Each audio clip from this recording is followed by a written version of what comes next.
Hi everybody, it's Duncan here at Survivors Manchester. I wanted to update everybody, all of our service users, our beneficiaries, our stakeholders, anybody that's interested really in some communications about what's happening here at Survivors Manchester. How are we changing in response to COVID restrictions and the changes that have been happening within the UK with regards to restrictions or the loosening of restrictions. And also wanted to talk to you about some exciting developments we've got here. First of all, I just wanted to let you know that from the 1st of October, we changed a little bit of the way we allowed people to kind of engage in our service.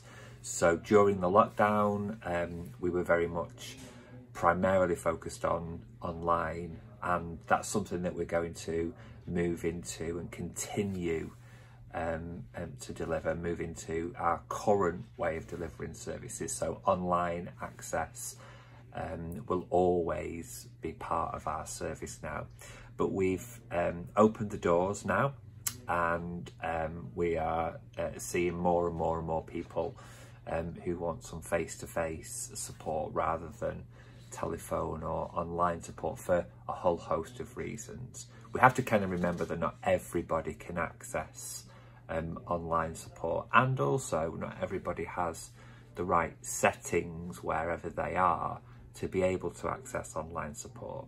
So we've been able to now reach a point where myself and the exec team and the staff and the board can move more into a bit more of a physical space use. So what we will continue to do though is we will continue to ask people to undertake our COVID risk assessments for anybody that's new. That just involves answering a few questions a few days before you come into the service, and then we'll contact you within 24 hours before your appointment just to check in with you. We ask everybody that if anybody's got any symptoms to kind of stay away and just let us know, and follow all of the guidelines for getting tested. All of our staff are lateral flow testing twice weekly, so we are doing everything that we can to try and starve off any staff being unwell, or trying to make sure that if we do have positive tests, then we can contain any outbreaks and try and ensure that the staff team and anybody that comes into the service is as safe as possible. We also are following guidelines in terms of making sure that windows are open so there's a nice flow of air, and where possible we're also encouraging everybody, whether that's staff, volunteers, suppliers that come into the service and contractors, or those that use our service and visitors, we're encouraging them to wear masks where possible, particularly if people are moving around the building. Although, you know, we've never necessarily made it mandatory, and we do appreciate that for some people it's not something that they want to do or something that they feel able to do, but we are asking people, if at all possible, to kind of continue to do that for us.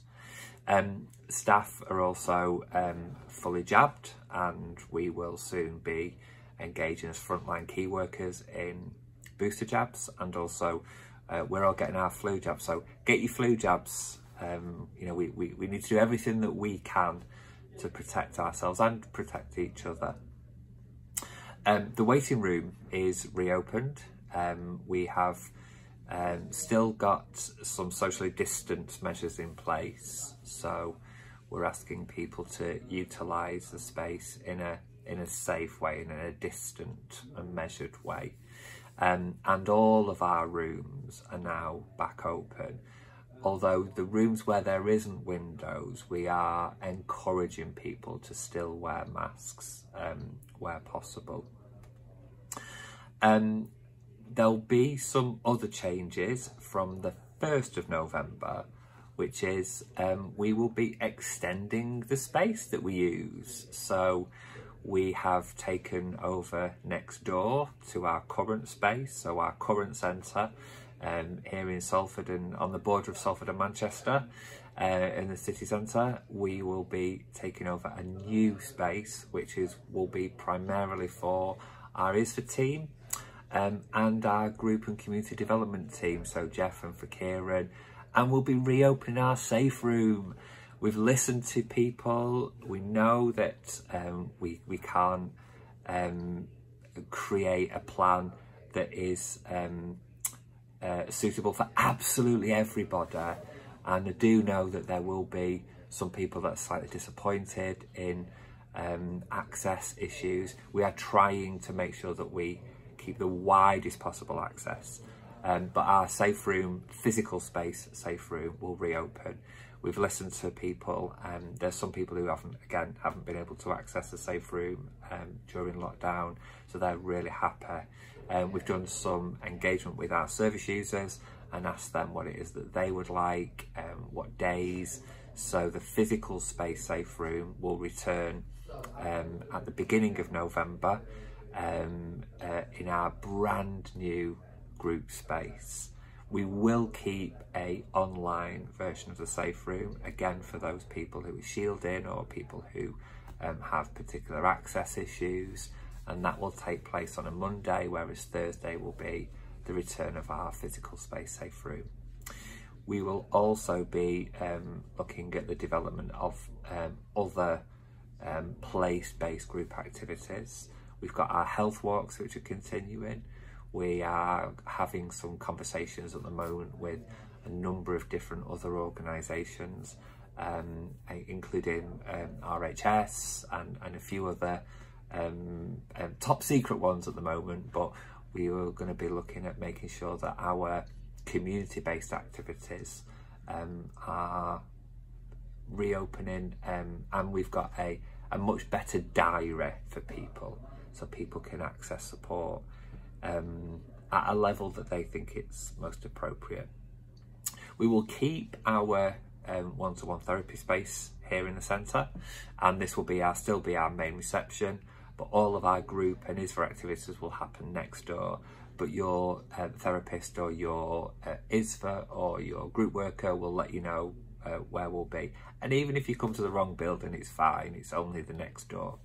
And then from the middle of November, we will be reopening our drop-in. Again, we will be asking people to adhere to some social distancing measures. We'll be asking people, we'll be setting up the room to try and make it as socially distanced as possible. We're also asking people to, wash their hands. We'll take temperatures. We'll be again asking people to wear masks where possible. But we will be opening our drop-in. We know that it's been a real issue for people. We know that some people have really missed out on engagement in support whilst the drop-in's not been there. So we're going to do it as safe as possible.